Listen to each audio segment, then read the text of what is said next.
and the omnibus. So I was forced into the Archers when I was a child. And look, it's come back to bite me later on. I'm awash with this stuff. The Archers is the world's longest-running radio show, with more than 15,000 episodes broadcast. Despite being a rural flavour show, The Archers is recorded in the heart of... I'm quite fed up. And that's putting it politely.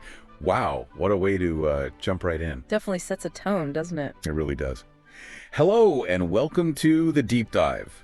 This is where we take your sources today at some recent audio recordings from Ambridge and really dig into them. Yeah, we try to pull out the most compelling bits, the hidden currents, you know? Exactly. So our mission today, I guess, is to untangle this. Well, it's a fascinating web, isn't it? Personal dramas, work pressures, some really unexpected stuff popping up. Right. Well, look at how these familiar characters are handling some incredibly tough choices. Things like family loyalty versus career paths. And maybe even finding some hidden depths where you least expect them. So, diving into these recordings, what kind of hit you first? What stood out straight away? Well, it's how these everyday chats, they seem simple, right? But then, boom, you peel back a layer and there's so much going on underneath. Totally. Real tension bubbling away. We're not just, eavesdropping. We're sort of uncovering these quite profound human situations. And you're going to hear some things that might genuinely surprise you. Little aha moments that could make you see some familiar faces, well, differently. Okay, let's get into it then. First up, Bridge Farm. The daily grind. We've got Adam there. He's trying his best to get those veg boxes done. Right, standard stuff. But it feels like his attention is just constantly being pulled away. Pat even notices it's weirdly quiet from home farm. No last-minute calls by 3 p.m.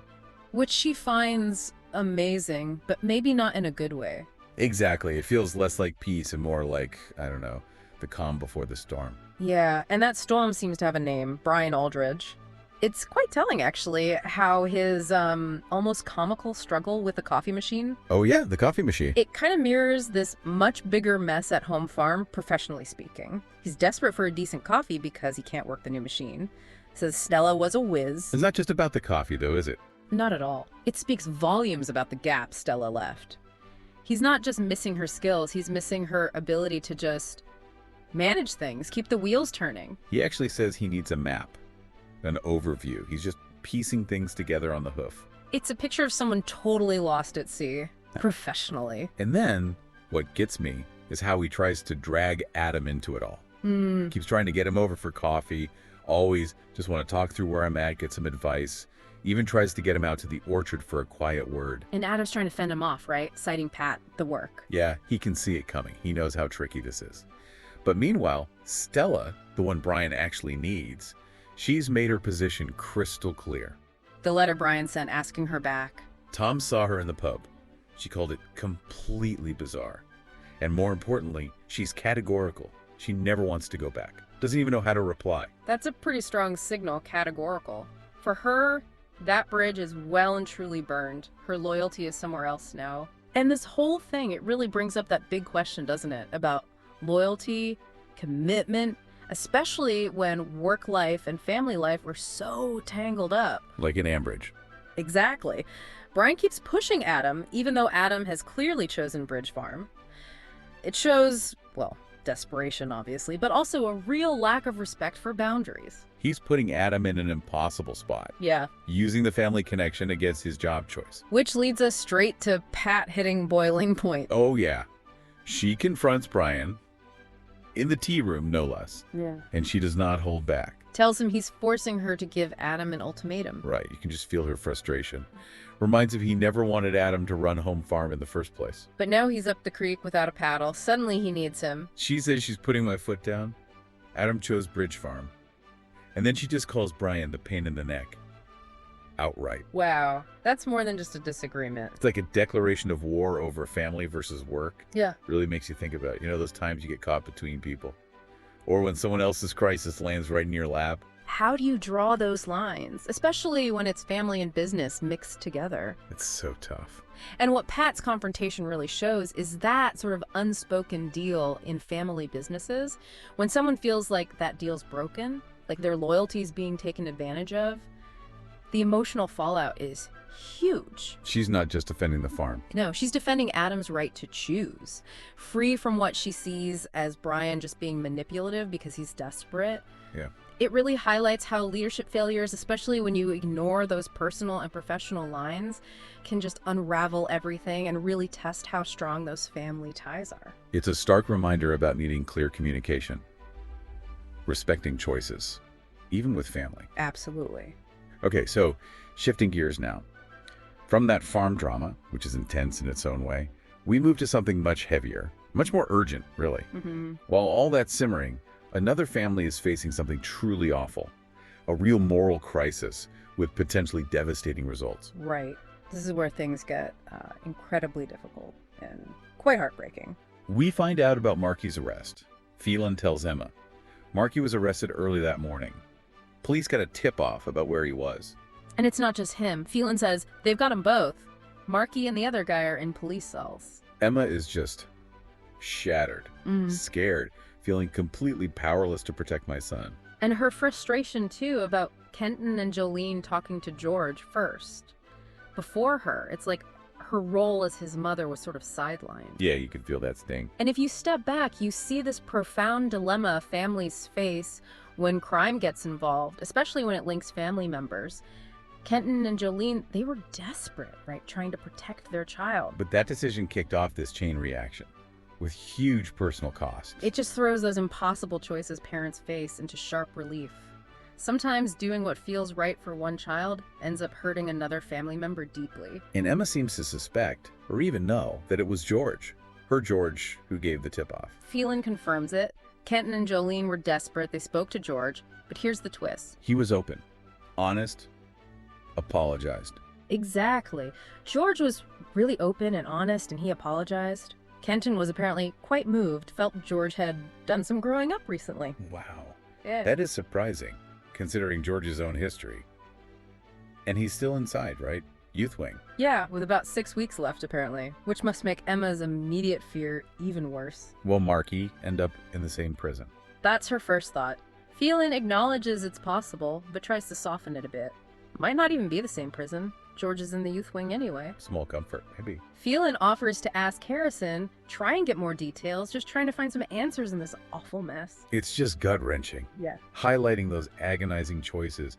Protecting one child might mean implicating another family member. And George's apology, his apparent growth, it paints a really complex picture. He made a choice. Maybe he thought it was for the best. But the fallout, personally and within the family, is immense. Fallon's words. Yeah. He did a good thing, Emma. Brave and impressive thing. Maybe not the wisest, but you've got to be proud of him. That sums up the complexity perfectly. It's not simple. Not black and white. No easy answers here, just navigating an agonizing decision. It shows that redemption, or doing the right thing, often comes with really hard sacrifices. It really makes you wonder about those ripple effects in families. How love and protection can end up looking so complicated, so painful, even when people think they're doing the right thing. The emotional burden must be crushing. And Emma, through it all, just wants Marky safe. Wants him to get his life back on track. It's what any parent would hope for, isn't it? Absolutely. It's a stark reminder that even with good intentions, seeking justice can create deep divides right within a family. Okay, let's pivot slightly. Yeah. To something a bit lighter, maybe, but still pretty insightful. Sounds good. We're turning to someone who, think you got pegged. Fits neatly in a box, but then keeps surprising you. Amber. Exactly, Amber.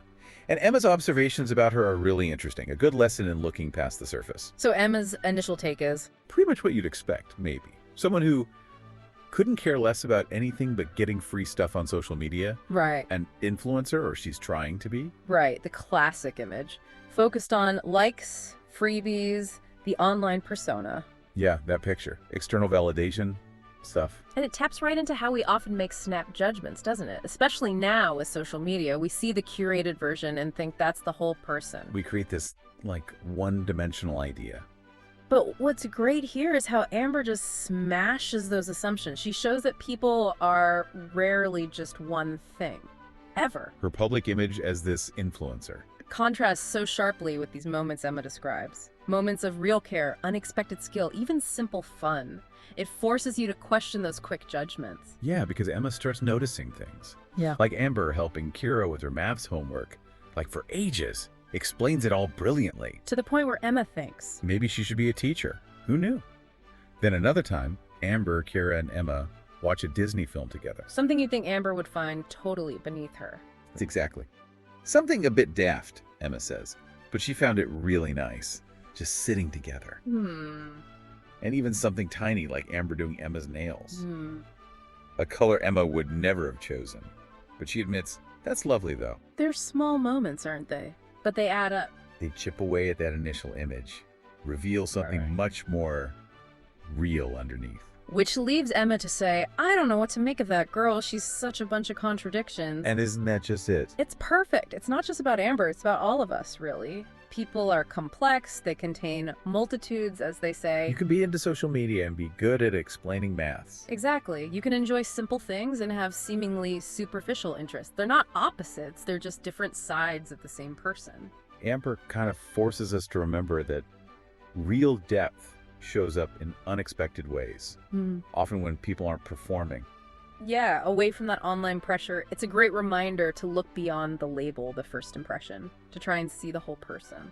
So what's the takeaway for us then, as we go about our day? Well, it's a fantastic reminder, isn't it? Everyone we meet, even people we think we know well, they've got whole universes inside them, different interests, hidden talents. They're all a bit of a bunch of contradictions. Absolutely. So maybe approach people with a bit more openness. Notice those little things, the unprompted kindness, the unexpected skill. Resist putting people in boxes based on how they first seem or what they post online. Yeah, try to see the bigger, more nuanced picture. So from the high drama of farm management and family ultimatums, To the really heavy emotional weight of justice and crime. and then the surprising glimpses of character depth. This deep dive has really shown just how much is always going on beneath the surface in Ambridge. Yeah, we've seen how tough choices, personal or professional, they can trigger all sorts of unexpected consequences, and how people can really surprise you with their resilience, their bravery, their hidden sides. It really just highlights how complex people are, that constant dance between our choices and how they affect everyone else. So, as you go about your day today, maybe think about this. What contradictions do you notice in other people, or hey, even in yourself? Things that might hint at a deeper story than what you see at first glance. And maybe also what ultimatums, spoken or unspoken, are quietly shaping the relationships around you, influencing loyalty, driving choices. Lots to think about. Thank you for joining us on the Deep Dive. Until next time, keep digging for those insights. So, what are you doing now? Just getting ready for the next episode. Just And, moving mics around. So, what do you do? I do the spot effects on the archers. Any Are you what we movements call Foley then? and- kind of. Yep. Okay. And these are all part of the paraphernalia of production. Yep. That's the ball bar. That's. This one. Yep. That's. Haley so wanted to be in their own place when their baby came. It's due in 2 months. Not much chance of that now.